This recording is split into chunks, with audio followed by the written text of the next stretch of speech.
American Craftsman podcast is sponsored by Bits and Bits. In their shop in Oregon, Bits and Bits manufactures a wide range of spiral router bits from 1/8 inch shank to half-inch shank, from 1/32 inch cutting diameter to half-inch cutting diameter.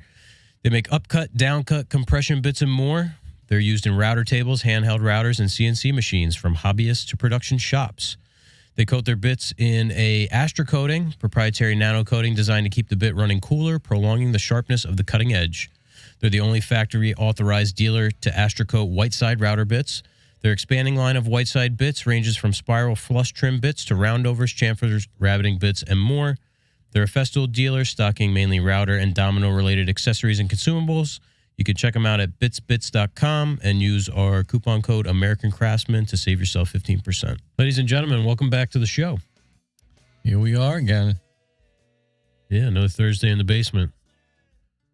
Before we get started, I want to thank our sponsor, Hafla. Hafla offers a wide range of products and solutions for the woodworking and furniture-making industries, from hinges and drawer slides to connectors and dowels, sandpaper, wood glue, shop carts, and everything in between.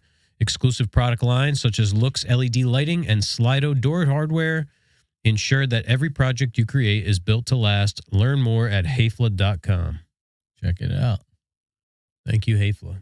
Yeah, we got our shop cart yesterday. Yeah, speaking of shop carts. Thing was heavy. 195 pounds, it says on the box. Yeah. So it's leaning up against the steps, and I go to grab it, Oh, yeah. like it doesn't move. Oh, jeez. So this is a Q&A episode. Yeah, I like the Q&A episodes. I'm indifferent. Sometimes I don't know. We'll see how this one goes. Chad of Chad's Customs is the reigning champion. Yeah. Oh, we got to reach out to Conestoga and see what the lead time is on that, and then. Okay. Remind me at 4:30 p.m. to contact Conestoga. Done. Thanks, Siri. Yeah. So let's see. We'll pop open the email and see what we got. Kind of juicy tidbits. Yeah. Let me see if I can. What I'll do is I'll pull them up on this other screen. Just like a teleprompter. This guy, Francis Trinidad, won't stop emailing me.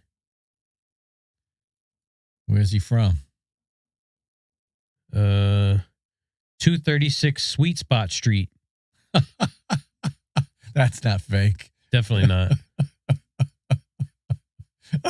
I help e-com furniture companies with Facebook/Instagram advertising and implementing augmented reality into their website. No thanks, Francis Trinidad. I think I have to open this through web browser. No augmented reality for me. Yeah, it's not really for us. All right, so there we go. There it is. This click button is really stuck on this kind of wonky damn mouse now. There we go. Now it's unstuck. And zooming in. So I guess we'll go in order as they were received. All right, that's good. So our first question is from our buddy Matt Sutter, also known as First Do Construction. Oh, yeah. On your social medias. I saw him building some stuff. He's working on that garage. Yeah, I think that's at his house. Yeah. He was in like Minneapolis or something this morning. He drove like 4 hours to go to a job or something, but I didn't see the exact details of this. So this came in 6 days ago. So this was like right after last week's episode. He probably listened to the episode and then said, "Oh, they're asking for questions. I better email." Fellas, couple questions. Any review or thoughts on the Wisconsin beer and cheese? I guess we'll read both and then we'll go back. When developing a scope of work document for a new client or a new project that you have not done before, what's your process to make sure you cover all the points needed for your document? I'm planning to go back to season 1 if it's covered in that series. Hope you guys can keep the podcast going. I enjoy hearing from you guys no matter what the topic. Very nice. Even the secret space program. That's a select breed. Yeah. So the first one, Wisconsin beer and cheese. Well, those cheese curds did not make it past the first week. That's what I was going to say. Those didn't last long. I don't think they lasted 2 days. Whenever we busted into them, whether it was the same day or the next day, they were gone that day. It was a quick slide. Yeah. Those are like, I know they're not labeled as, but those are like single serving packages. No. That was like a pound of cheese each or something like that. Nothing. Oh, God. Oh, man.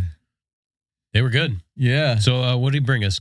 It was like Cajun, I think. Yeah, there was one that was kind of like spiced up. And one garlic? Yes. Or were there three? Regular garlic and Cajun, or was it garlic and Cajun? Wow, it's such a long time ago, right? Yeah. That was when they did the timber in at Maker Camp, so that must have been in the summertime. Yeah, holy cow. They were good. And then the beer we actually brought to Maker Camp. Yeah, we had it in the fridge for a long time. It was good. Yeah. And we spread it around a little bit. Yeah.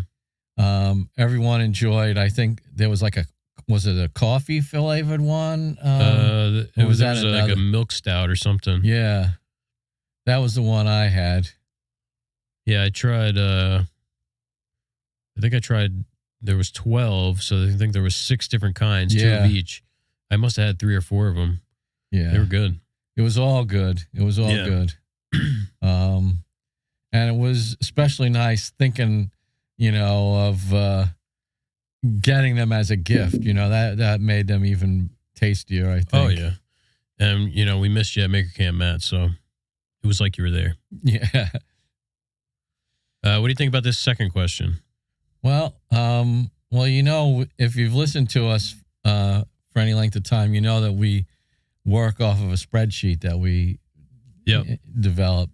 So it's, unless there's something that slips through the cracks, like a specialty item, even though there is a line that says specialty, it gets you thinking about it.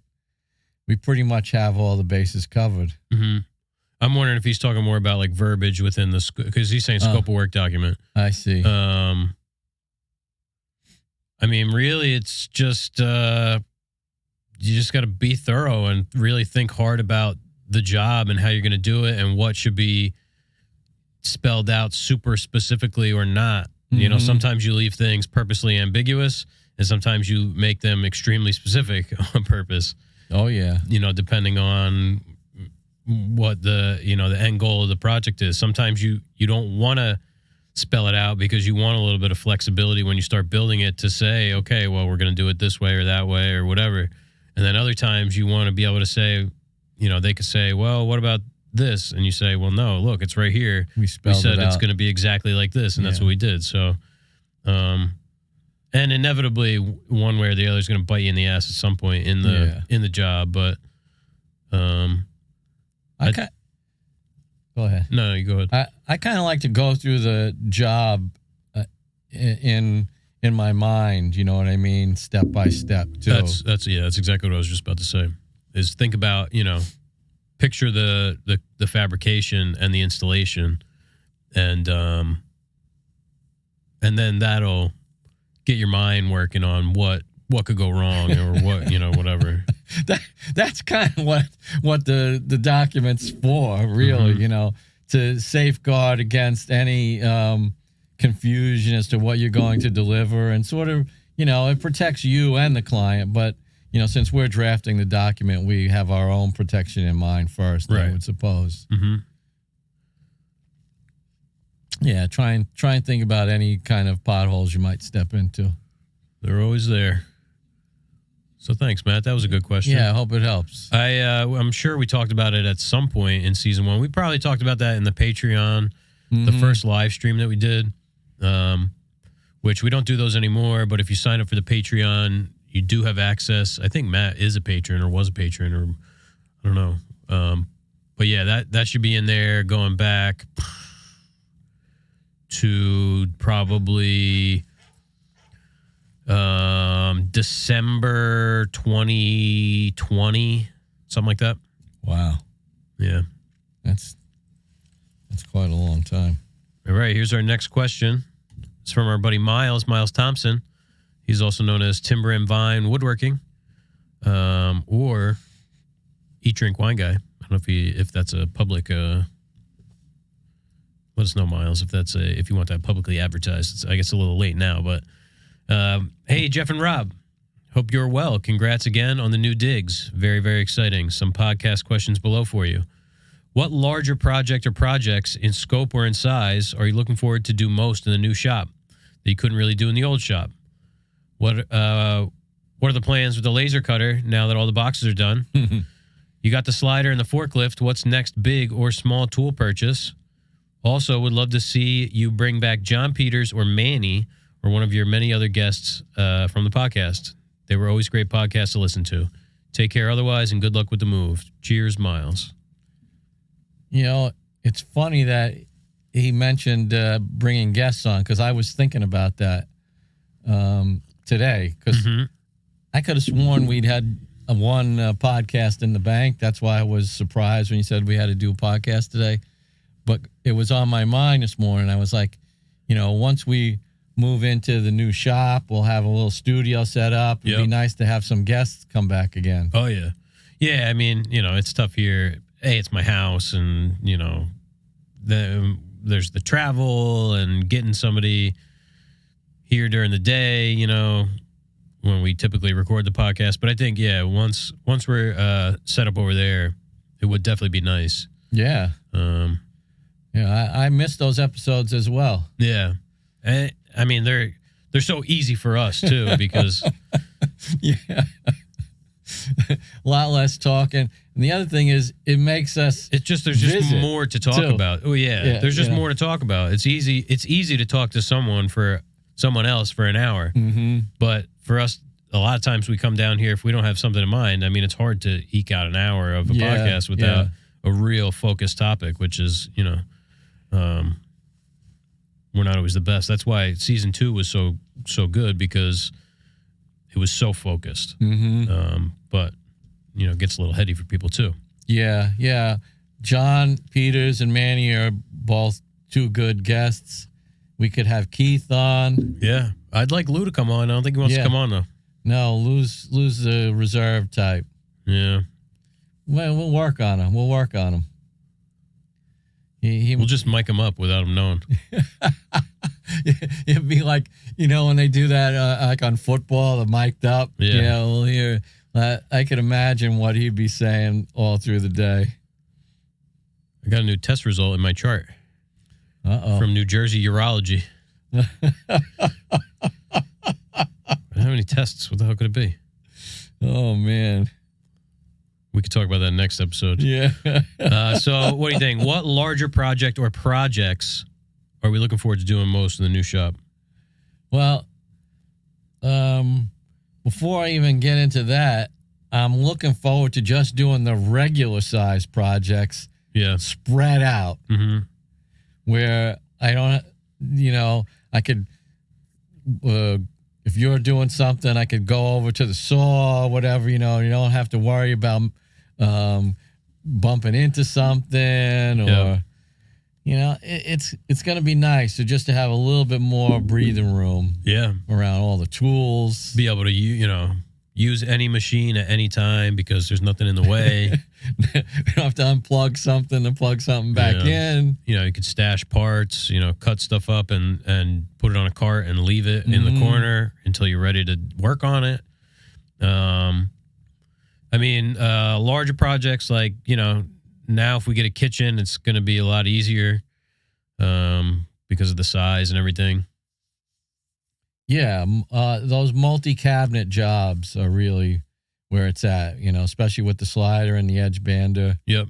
Not to mention the forklift. No more of that unloading off the truck by hand. Yeah. Thank God. So really, it's everything, Miles. We're just happy to have some space. Yeah. We got bring the welder over there so that, you know, maybe we could do some little welding projects, incorporate some metal into the jobs.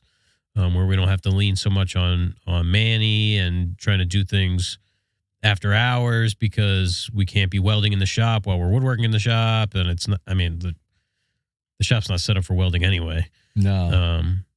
But over there, the shop now is concrete floor, but we'll have big swaths of concrete where we could weld and it's not going to be a problem. Yeah. I can't tell you how much I'm looking forward to it. We'll probably we'll save shop updates for next episode. Yeah. We're going to record 2 today because next week is Thanksgiving and we record on Thursdays. You're not going to be catching us recording on Thanksgiving. No, we got big plans. Yeah, huge. What are the plans with the laser cutter now that the boxes are done? Well, we've been using the laser even while we've been doing the boxes. It's great for cutting curved parts. Yeah. Especially templates. Before we even got into the boxes, we did the big Patek Philippe wall, and we used the hell out of laser for that. Yeah. Just did another watch box, doing another 4 watch boxes.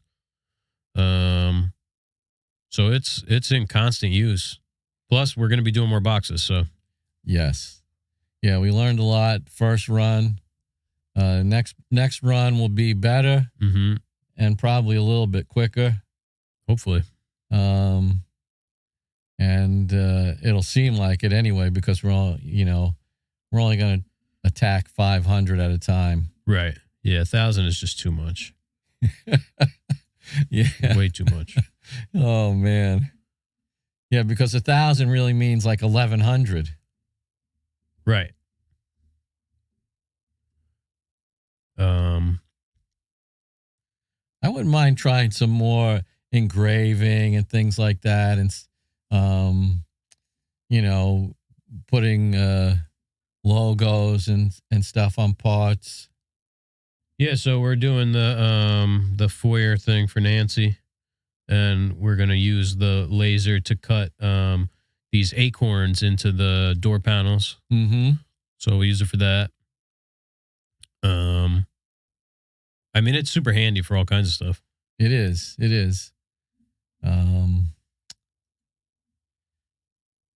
I hate that when you get an email and it's like, oh, log in for this. And then you try and log in. It's like the website's like, it doesn't work.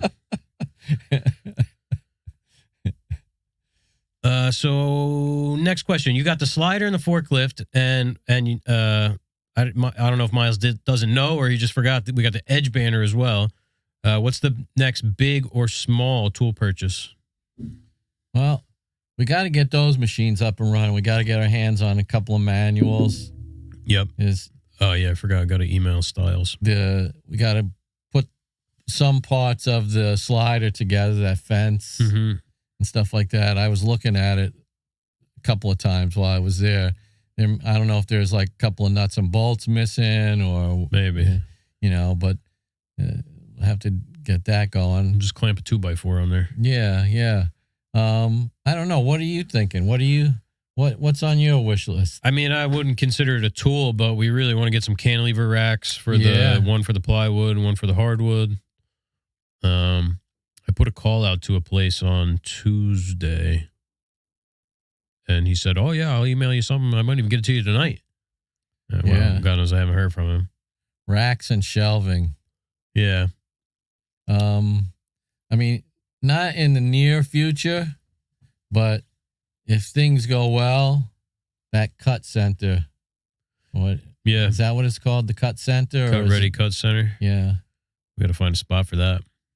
Yeah. We'll be parking the van on the street. Well, I don't know if we should leave it in the street. We have to drive it there and back. Yeah. Yeah. That's not a leave the beautiful Mercedes van out on the street kind of place. No. We got a bunch of cameras coming, but still.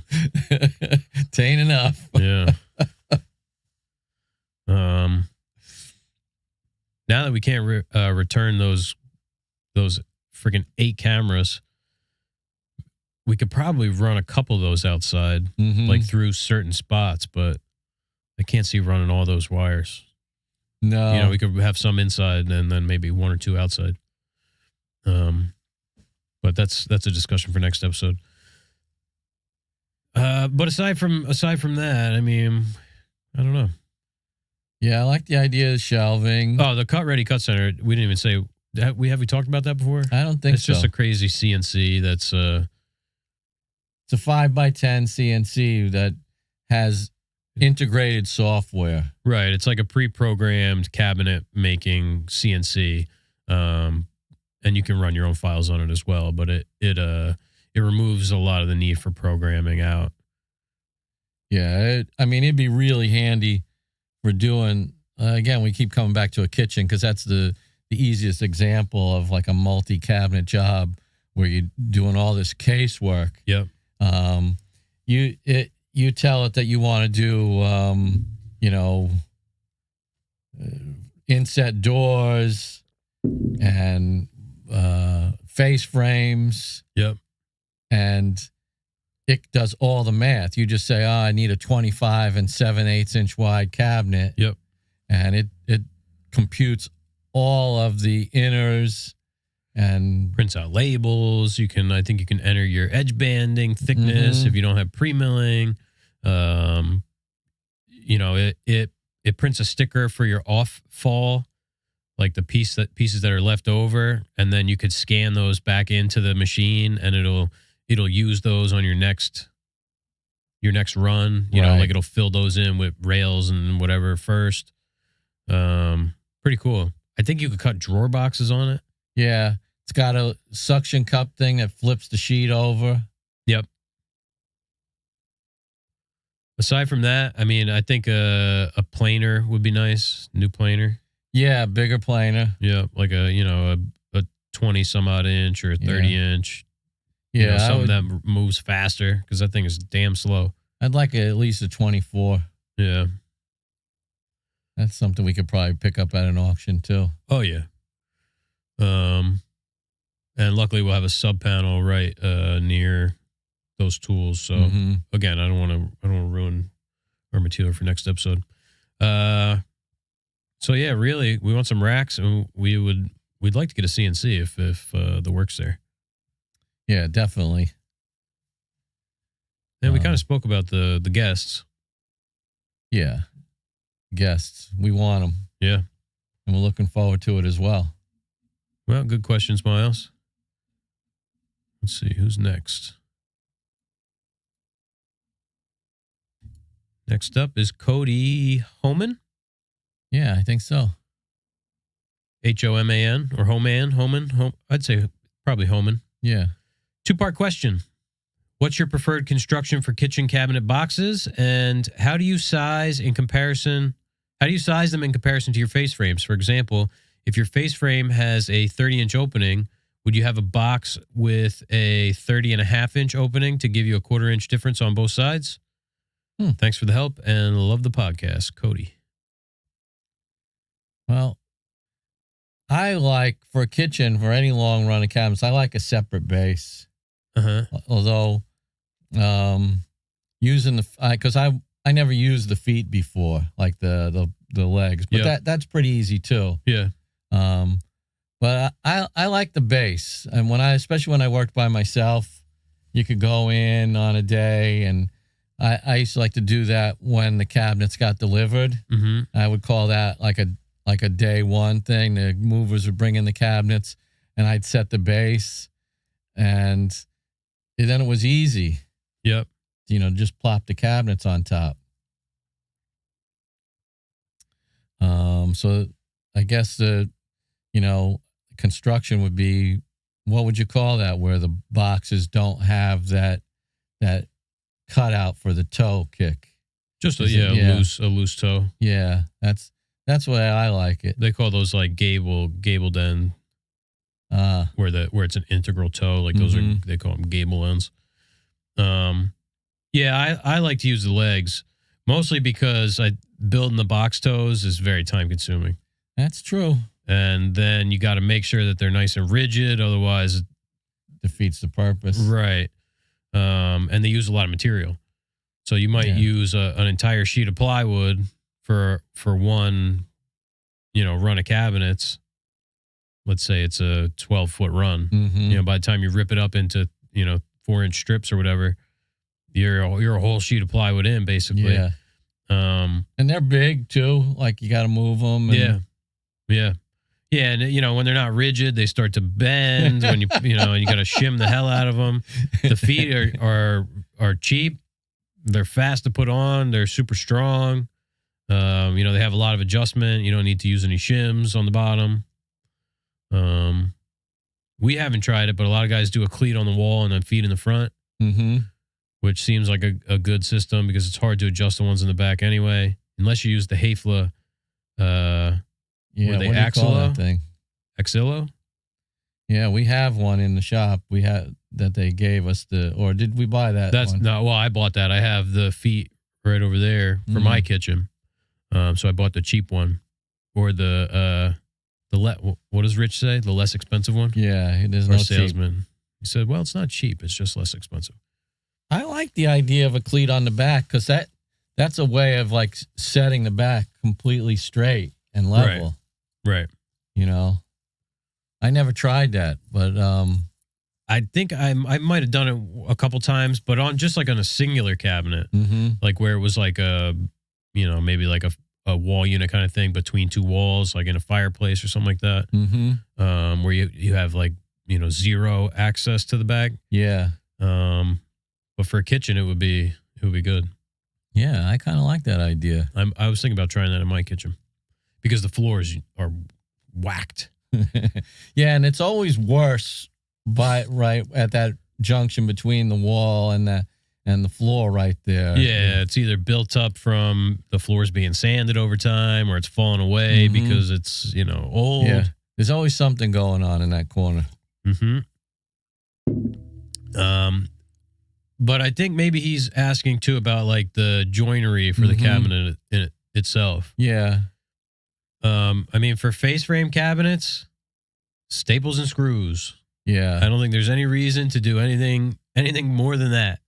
No. With a planted on back. Yeah. It's bomb proof. I mean, you could throw it off the roof. Yes.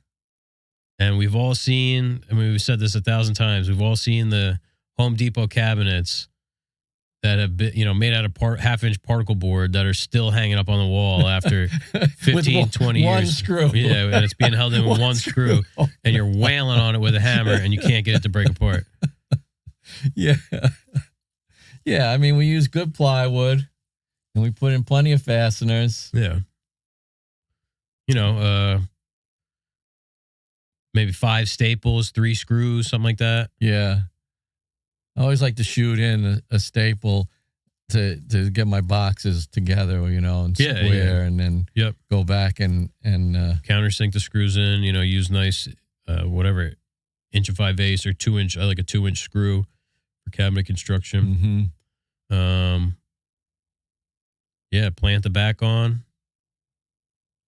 Yeah, when I was again working by myself, I used to like to do dados because it made putting the boxes together easy, but it's a lot longer of a process as far as fabricating. Oh yeah. And then then you can glue. When you do a dado, you can glue them together. But then there's more math involved. You got to subtract the width of the depth of your dado, and that's where it's nice to have a CNC because you can do that easy. It's just the CNC does the math, it cuts the thing. Yeah, a lot of times not a lot, but enough times where it was a nuisance. Like the dado wouldn't be clean at the bottom, where maybe the plywood wasn't completely pressed super flat against the top, like you're using a big sheet. Yeah, the blade wants to push the piece of plywood up off the table anyway. Yeah. If you have a power feeder, it makes it a little bit more consistent. But then again, we need to have a power feeder on the dado saw now all the time. Yeah. So you got to choose your battles. Yeah. Yeah. I like the idea of doing it as, quickly as possible. Yeah. Because the client doesn't care about the box. No. They want to spend the money on, having a white oak door and a face frame. So if you can get them a white oak face frame and door, if you can make that affordable for them by building the cabinet that way, which is totally, I don't want to say satisfactory. That makes it sound less than. Less than, yeah. Because really the end result is the same as a dadoed cabinet with a dadoed back. Is the dadoed cabinet stronger? Yeah, but it's still never going to see the amount of force it would take to blast it apart as just butted together with screws. Right. These cabinets are in place for good. You know. Yeah, you'd have to get it off the wall and you know, beat on it with a sledgehammer to break it apart. Right. And have you ever tried to take apart a cabinet, like, you know, it's like, let's say it's the wrong size or something got changed and you try and salvage it. It's hard to get them apart. Even just like a stapled on 1/4 inch back is hard to get off. Yeah. You know, depending on the cabinet. What about the face frame? Pocket screws and glue. Yeah. Yeah. You know, and to connect, that's for joining the face frame together, and same thing for joining the face frame to the cabinet. Pocket screws and glue. I'm not sure I understand this part of the question. If I have a 30-inch opening, would my box have a 30.5-inch opening?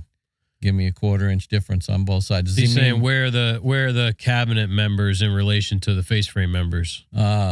Typically, we want to build it with the inside of the face frame being flush with the inside of the cabinet. Yeah. Or, you know, face frame slightly smaller, maybe 1/16. If we have a cabinet that's 30 inches wide inside, we want a face frame that's 29 and 15/16 wide on the inside. Gives you that fingernail kind of. Yeah, a little 1/32 of the face frame hanging over. Then you can put on your hinges and you know, have enough room for your door gap, but you don't have to try and get them perfectly flush. You can use 0 base plates. Although now that we're going to switch to Silice, it's not a 0. It's a 3, I think. You have to use a 3. Huh. So much to learn. Yeah. But we'll see. They should be, I think those are shipping today. Well, I can remember 3. But we've done it other ways too. You know, sometimes you do it where the cabinet box is flush to the outside. Yeah. If you have, you know, finished sides and you don't want to have a box with a finished end panel, we've done it like that. And then you just use a 3/4 inch base plate. Yeah. A lot of that has to do with the design of the job, whether it's, you know, exposed sides, wall to wall, if it's a run of cabinets. Yep. We try to, you know, keep it to a minimum. Like, we don't want to put 2 styles together, you know, from opposing cabinets and things like that. So you got like a 3-inch wide. Yeah, no, that's some hack shit.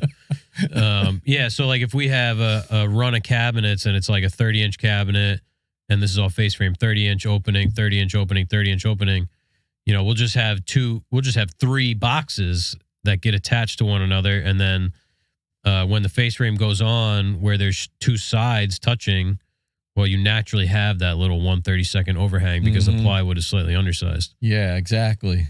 Yeah. That's perfect. All right. So yeah, typically it's going to be flush, but it all depends. Thanks, Cody. We got a question here from our buddy John. Morning, fellas. At work this morning, standing by at an accident cleanup, trying to think of some questions. Oh, jeez. John's a firefighter. If you had to, would you go back to work for another shop or a prior profession if things got rough with finding work or having new clients coming in? Number 2. That's a deep question. Yeah, that's a terrifying thought. That being said, now that you've been around for a bit, have a name established, etc., do you still have that fear of uncertainty and the unknown with work and obtaining new clients? How far is too far for a job? I know you're going to Long Island and drop salt boxes to Connecticut. How do you guys upcharge for the distance and travel time? Thanks, guys. Trying to keep you motivated with the Q&A and the brains working. Keep up the great job, John. John Hammerly. He's let me get his Instagram. He just posted he got a salt box.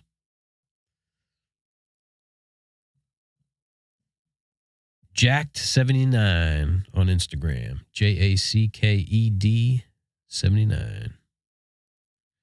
Wow. So if you had to, would you go back to another shop or a prior profession if things got rough with finding work or having new clients coming in?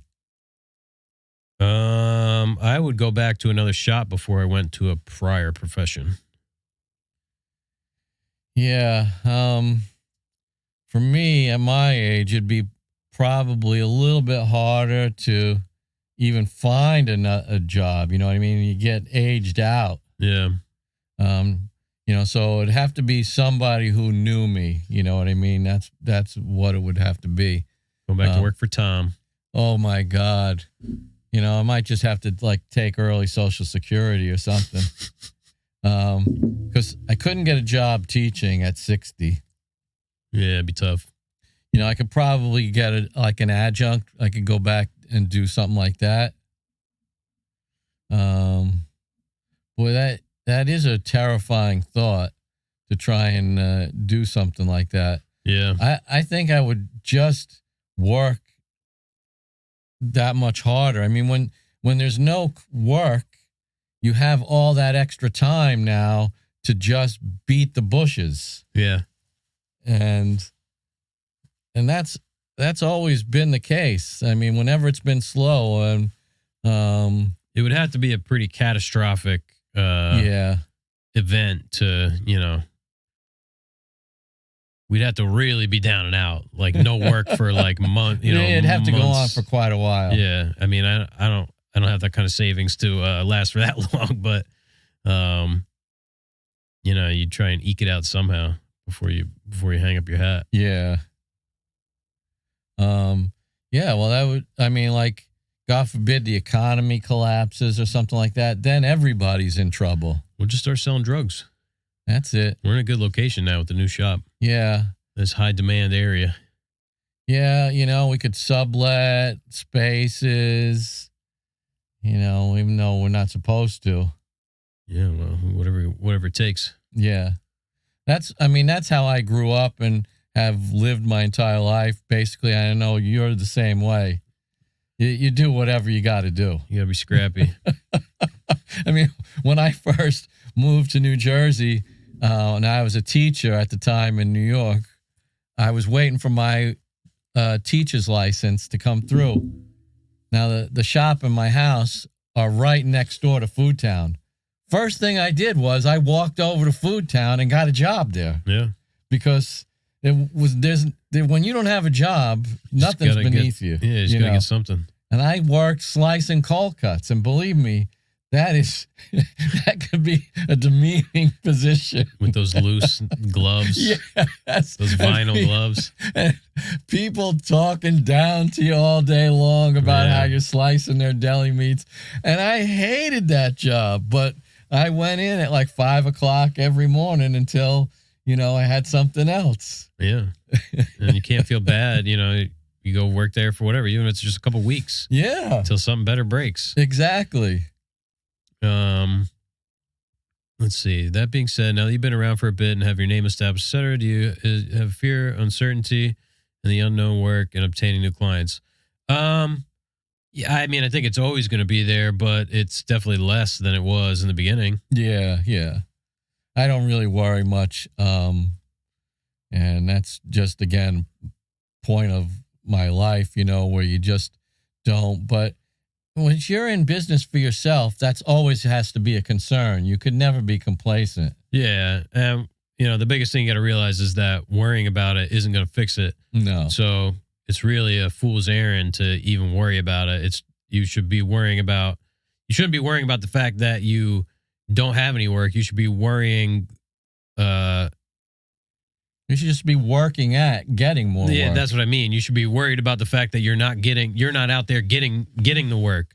That's what you should be worrying about, is getting the work, not that you don't have it. If that makes sense. Yeah, being more proactive and less reactive. Worrying, sort of a reactive. Yeah. thing. And how far is too far? As far as they're willing to pay. That's right. California is within reach. Yeah. And we upcharge is just time and material, like the boxes, we kind of did that pro bono. We just had them cover our gas and tolls and stuff like that because, we hadn't worked any of that out prior, but No, that was just a good guy thing. yeah. And we got to meet those guys. So that was cool. See Adam's new house. So yeah, it's like with the Hamptons job, we just factored in the fact that it takes 3-4 hours to get there. We had to factor that in on all the work. So Exactly. It's not hard to figure out the cost of travel.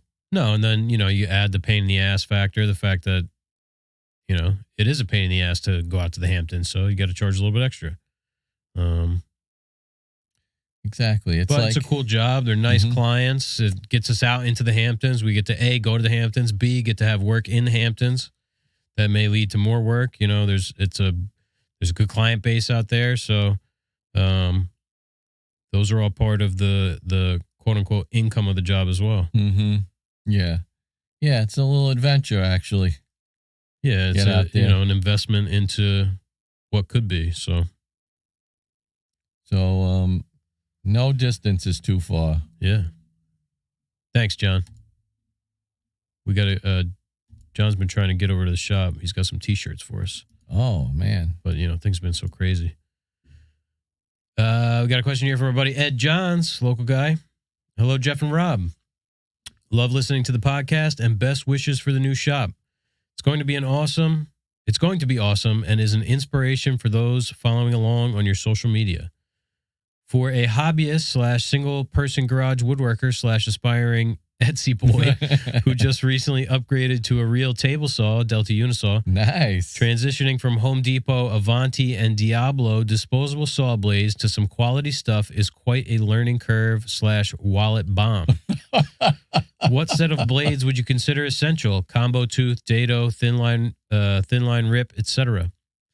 And then which kinds of blades are nice to have but might be able to wait until you have a project that requires it? Or when you strike it big, selling epoxy river tables on eBay. Thanks in advance. Keep up the good work. Love, Ed Johns. Oh man. Ed's a riot. I love his reels. Oh yeah, he's hysterical. I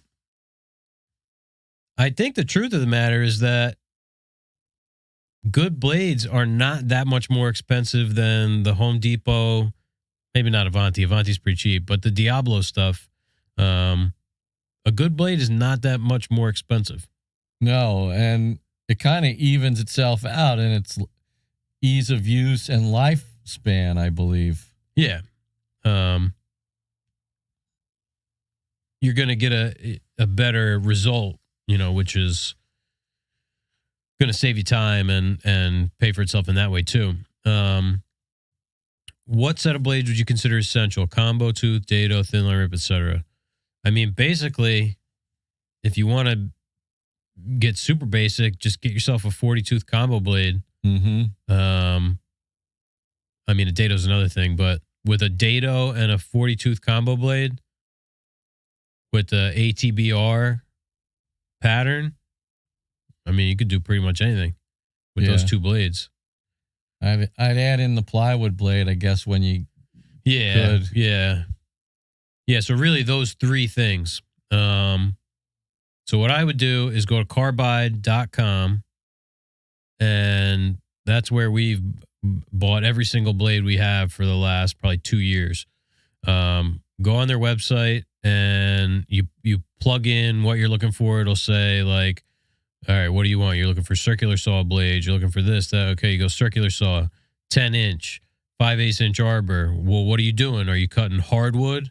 You could select hardwood, and then it'll say, are you cutting, 1/2 inch, 1 to 2 inch, 2 to 4, whatever, and just go through the drop downs until it spits out a list of blades. And I've been super happy with the Everlast blades. Yeah, I think they're really, really good value. Yeah, they're and Carbide always has a good price on them, and they're always marked down. That plywood blade that we have is like the next best thing to having a scoring blade. Mm-hmm. It's like the 1080T or something by Everlast, because it's a 10-inch 80 tooth.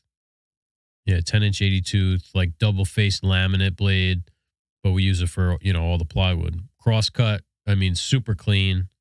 Even on the riffs on white oak, like no actual tear out. You get some little hairs where on the offcut side, but no tear out on the workpiece.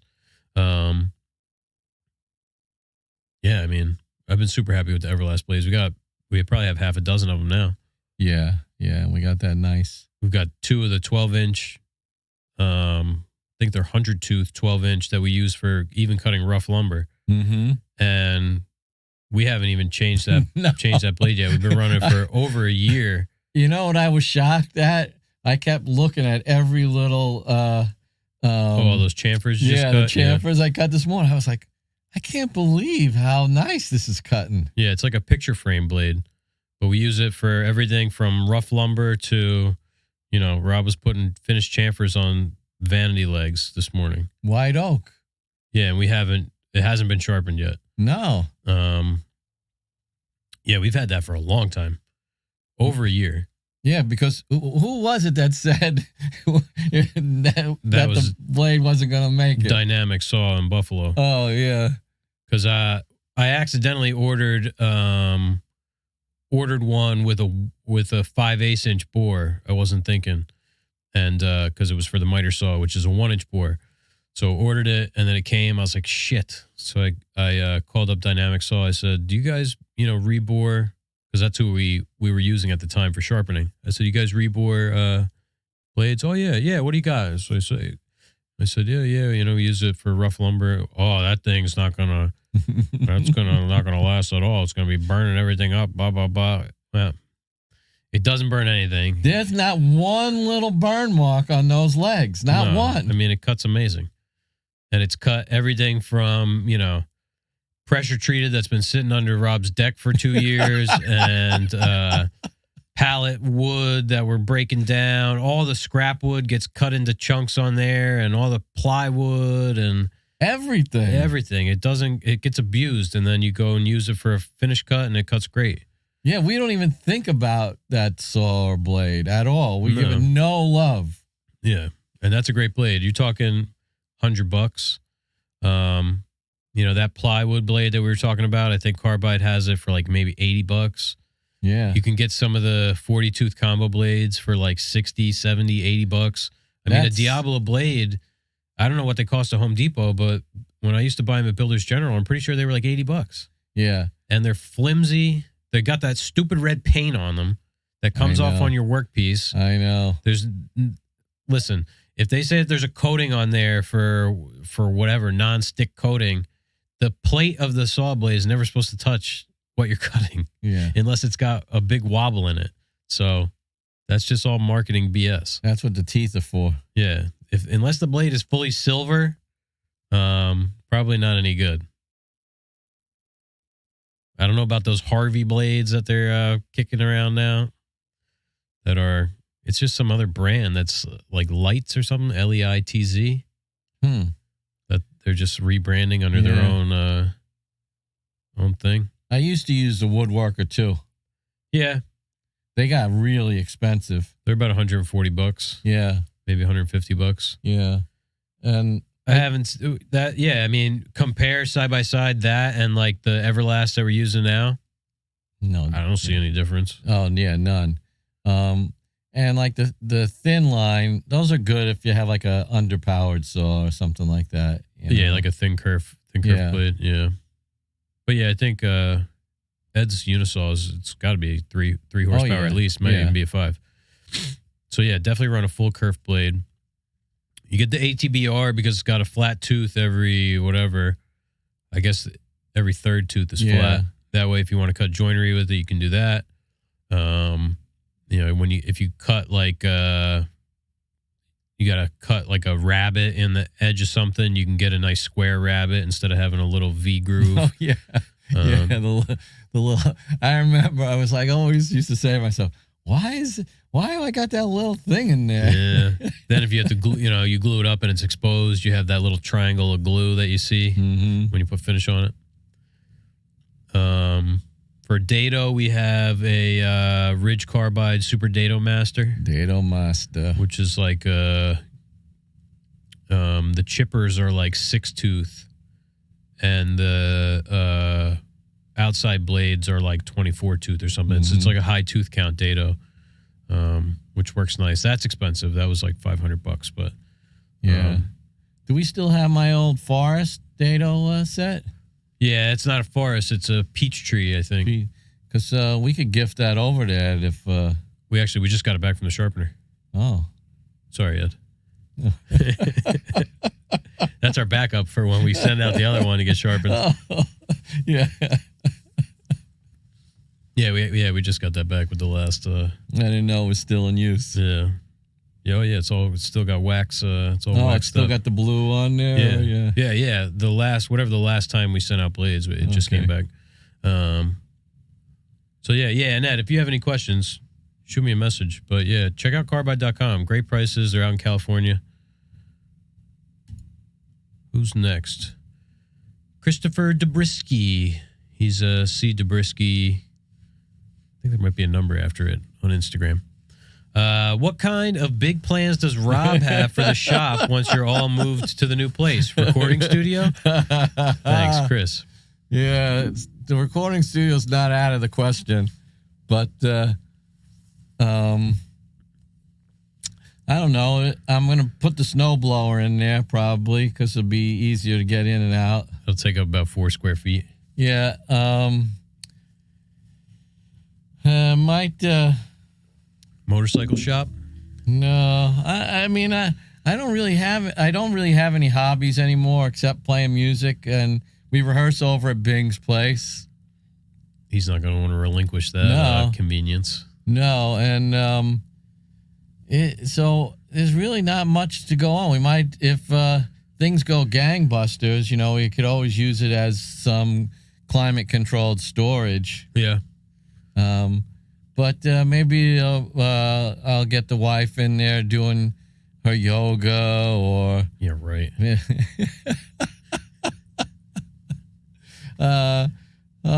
I'll probably put something in there to sit down and work just so I can get out of the house and have my own little private space. We could always get way out of the house and go to the new shop. Yeah. Yeah. Yeah. See, there's That's all kinds. Not within walking distance. Yeah, all kinds of opportunities abound. But let's hear some suggestions. Right in. All you listeners out there, what should I do with the vacant building? Cockfighting. Yeah. Cockfighting arena. I guess that's an alternative if the clients dry up. Yeah. we could start. We do know. What's his name from? Felix. Yeah.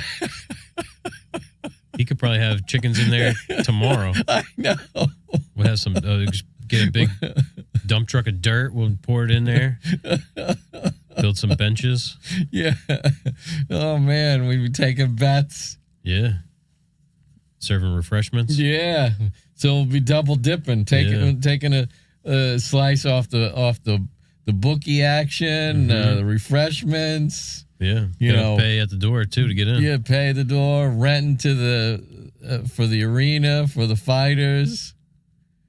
Oh man. Let's see. We got our last question here, which is pretty good timing wise. From Nicholas Hall. He sent a follow-up as well. Rob and Jeff, I got 2 for you. I have a question about frameless cabinets. I'm working on some 80-inch tall cabinets for a walk-in closet. All parts are cut square, and when assembled, the edges are flush with one another. Still, the cabinet is out of square when standing. I have built a lot of cabinets before, but none this tall. Is the out of squareness due to the height? When I fasten it to the wall, I finesse this into square. Oh, can I finesse it? Oh, can I finesse it into square during installation? Of note, there are dividers 12, 20, and 30 inches from the bottom. And it's not just an open 80-inch carcass. Okay, that's good to know. Also, my garage floor is nowhere near flat or square. Number 2, how long did you contemplate starting your own business before you decided to do it? What was stopping you guys? Hindsight being 2020, would you have done it sooner? Best, Nick. And then a follow-up to my question below. I did a mock installation, got everything level and plumb, and everything is square. This kind of nullifies my initial question, but here's another. Any tips and tricks for installation? This will be my first time doing a big install. 15 feet of cabinets. Thanks, Nick. Oh, man. And Nick is Halls. I believe it's Halls, plural. Or, well, that's not plural. Possessive. Yeah. Hardwoods on Instagram. Well, I'm happy that everything worked out. Yeah. Well, I was going to say, it's probably just sitting on the floor and it's whacked out. That's the thing about frameless cabinets is, I don't know what kind of back you have on there, but the back may be square, but the front's out of square when it's sitting on the floor. Yeah, it can happen that way. Mm-hmm. And the nice thing about frameless is, it's an overlay door, so typically you can fudge it where the cabinet's, if the cabinet's a little bit out of square, you have enough play with the door to be able to at least make the door look right. Mm-hmm.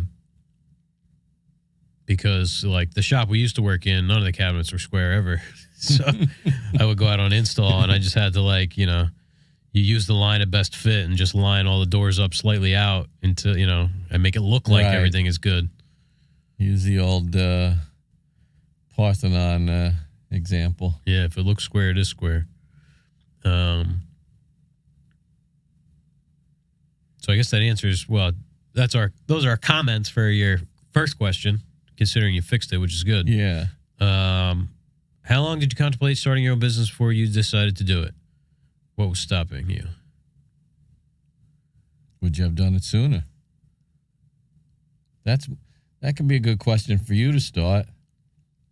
Yeah, for me, when I started in carpentry, which was actually it'll be 10 years next week. When I first, the first time I had a job as a carpenter or even did anything involving that. It was after Sandy, and I was just doing labor, basically. And then, was it a year or two after that? I think it was a year. I got a job as a finish carpenter with the builder who I worked with for a while.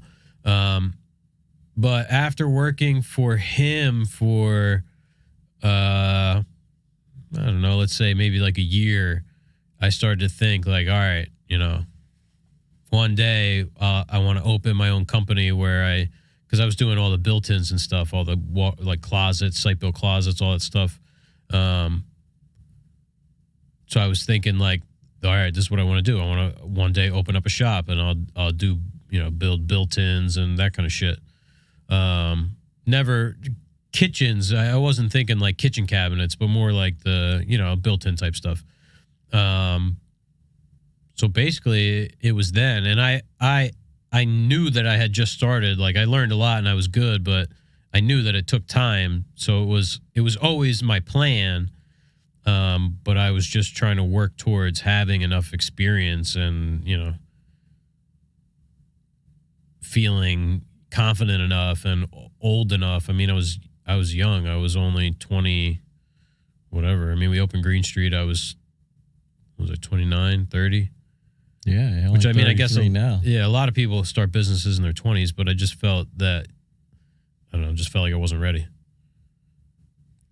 Well, I started doing woodworking on a whim, really. I was waiting for my teacher's license, as we discussed previously, and I was doing all kinds of work, and I went back to work in the city as a project manager for this commercial construction company, and on the job I was managing, they needed this modern stair rail, like those 6-inch by 1.5 inch. It's like a 2x6 only, maple. and he needed one. I don't think those are code. Right. It's not wide enough. It's got to be, well, I think it's wide enough, but remember, it's got to have like a maximum rate, maximum perimeter of 10 inches or something. So you can, put your hand around it. it. Yeah. So there was a piece missing on this stair rail, and he said, "Oh, he was looking for somebody to get it to him." And I said, "Oh yeah, I can make that for you." And that was kind of my first thought that I could do something, So you already had tools? Yeah, I had a jet contractor saw. I had the old yellow DeWalt miter saw. Mm-hmm. And I had a 6-inch jointer, and I had a rigid lunchbox planer. It was in my basement. And because I always thought, I wanted to like just do it as a hobby. Right. And then after I made that railing, make a couple charcuterie boards here and there. Thank goodness I didn't know anything about that. Well, it didn't exist then. Oh, okay. He said, "Can you make me a mantle for my house?" And not knowing any better, I said, "Sure." And so I did that, and I thought, I really hate what I'm doing. Why don't I just try start my own business? And then, this obviously won't work out. So when my teacher's license comes, I'll just become a teacher. Right. I'll just do this for a little bit. So I kind of fell into having my own business, not really giving it any kind of thought or forethought or planning. One job just kind of followed the next somehow. Right. And I really didn't know what I was doing at all. Hindsight being 2020, would you have done it sooner? No. I don't think so either. I mean, I think it worked out the way it did, for a reason. Yeah. I mean, I wouldn't have been prepared enough as a person to do it, I don't think. Yeah, I feel the same way. You got to be really, I mean, it takes so much focus and effort to run your own business. And I was lucky because my wife was a teacher, that I had insurance. Otherwise, I never, ever would have entertained it. Like, the idea of not having like some kind of like safety net. Oh yeah, it was definitely starting Greene Street was a scary jump for me because had a 1-year-old son.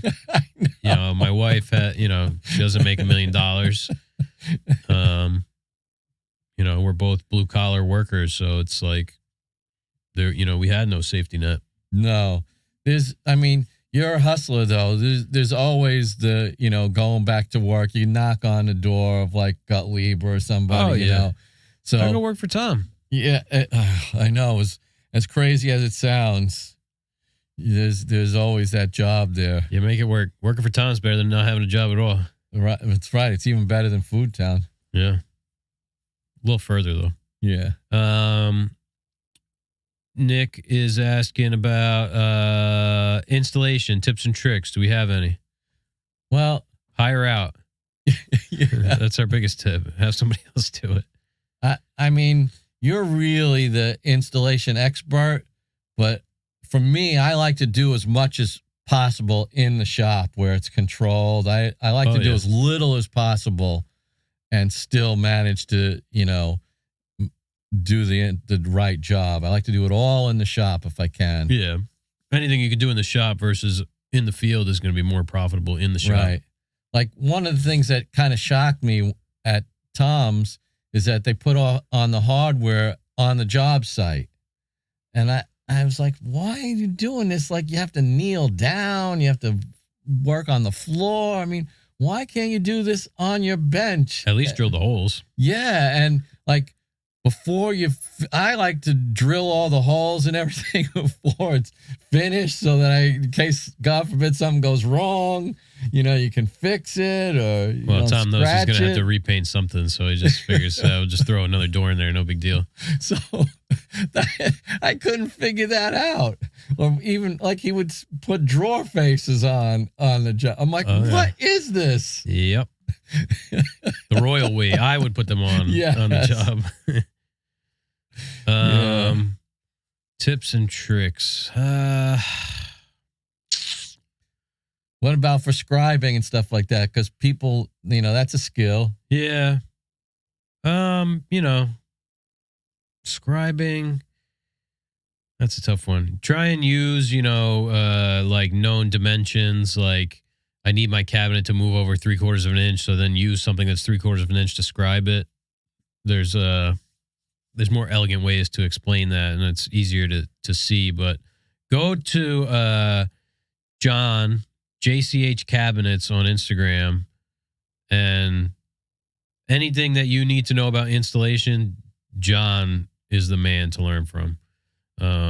I learned, most of what I know from watching his page and just, the School of Hard Knocks, learning in the field. But there's so many that's the thing about installation is there's all of these little tips and tricks that make your life so much easier. Yeah. And the more you do it, the better you get. I mean, the guys that install every day, all day. Yeah. Those are the guys to, ask. We go on a handful of installations, Yeah. That's it. Yeah, we dread them every time. So that's it. That's it for questions this month. Yeah, we have a lot to consider in the next episode. Who's going to win that beer glass? Yeah, don't forget to write in. The email is theamericancraftsmanpodcast@gmail.com. And you'll be in the running to win your very own beer glass or iced tea glass, whatever you want to put in there. Lemonade. So Chad's going to be sending out his glass to the next winner. Yeah. We'll get you that address, Chad. Yeah. We can't make any guarantees of when he's going to send it, so you're going to have to message him. But yeah, we'll pick the winner in the next episode, which we're going to record right about now. Yeah. All right. So thanks for listening. Everybody take care. And we'll see you next week. As always, Rob and I thank you for tuning in, and we'll see you next week. If you want to help support the podcast, you can leave us a review on Apple Podcasts. You can join our Patreon, or you can use one of our affiliate links in the podcast description for vesting finishes or Myoderm CBD pain relief cream. Again, we appreciate your support. Thanks for tuning in.